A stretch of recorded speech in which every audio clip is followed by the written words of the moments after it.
పరిషత్ కార్యాలయంలో 2 రోజుల పాటు ఆయా శాఖలకు చెందిన సిబ్బందికి ప్రగతి పదంలో అభివృద్ధికై ఏర్పాటు చేసిన శిక్షణలు గురువారంతో పూర్తయినట్లు ఎంపీడీఓ వెంకటేశ్వరరావు తెలిపారు.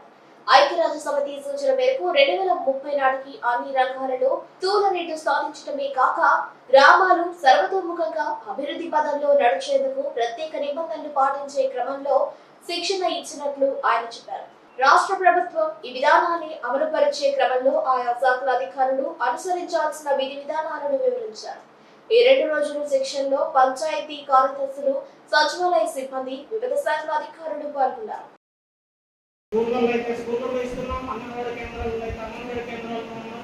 ఇల్లు కాకుండా బయటపడి ఈ అనిమియా ఏదైతే ఉందో మన కడుపులో ఉండే ఆ పురుగులు నేషనల్ డిపార్ట్మెంట్ అని పెట్టారు.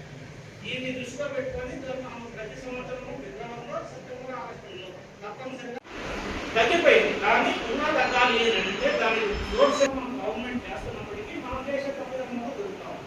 వరిగొండ పంచాయతీ స్థాయిలోనే మనం రేపు గ్రామ స్థాయిలో యాక్షన్ ప్లాన్స్ తయారు చేస్తాం. ఈ యాక్షన్ ప్లాన్స్ తయారు చేసినప్పుడు మనము గూడూరు మండలంలో అందరూ మండల స్థాయి అధికారులు, అదేవిధంగా సచివాలయ సిబ్బంది, అదేవిధంగా గ్రామ పంచాయతీ సర్పంచులకి నిన్న ఈరోజు 2 రోజుల పాటు సుస్థిర అభివృద్ధి లక్ష్యాల స్థానికీకరణ మీద అంటే LSDG లక్ష్యాల మీద శిక్షణ ఇవ్వడం జరిగింది.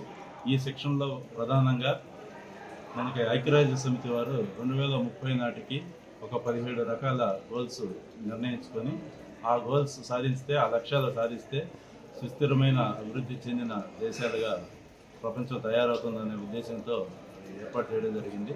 దాన్ని మన ప్రభుత్వం తీసుకొని దాన్ని స్థానికీకరణ చేయడం అంటే స్థానికంగా గ్రామ పంచాయతీ స్థాయిలో ఆ లక్ష్యాల సాధన కోసం అంటే పేదరికం లేని గ్రామం, అదేవిధంగా అందరికీ సుస్థిరమైన జీవన ఉపాధులు కల్పించడం, అందరికీ త్రాగునీరు కల్పించడం, ఆ గ్రామాన్ని చైల్డ్ ఫ్రెండ్లీ అంటే బాలలకి హితంగా చూడడం, మహిళలకి అందుబాటులోకి తీసుకురావడం, అందరికీ సమాన హక్కులు కల్పించడం, అందరికీ అన్ని గ్రామాలు కూడా మౌలిక వసతులను ఏర్పాటు చేయడం, ఈ విధమైన లక్ష్యాలతో ఒక 9 థీమ్స్ని తీసుకోవడం జరిగింది.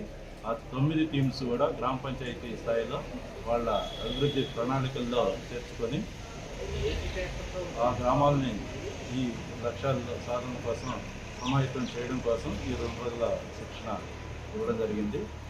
ఈ శిక్షణలో పూర్తి స్థాయిలో గ్రామస్థాయి సిబ్బంది అందరూ కూడా అవగాహన కల్పించడం జరిగింది.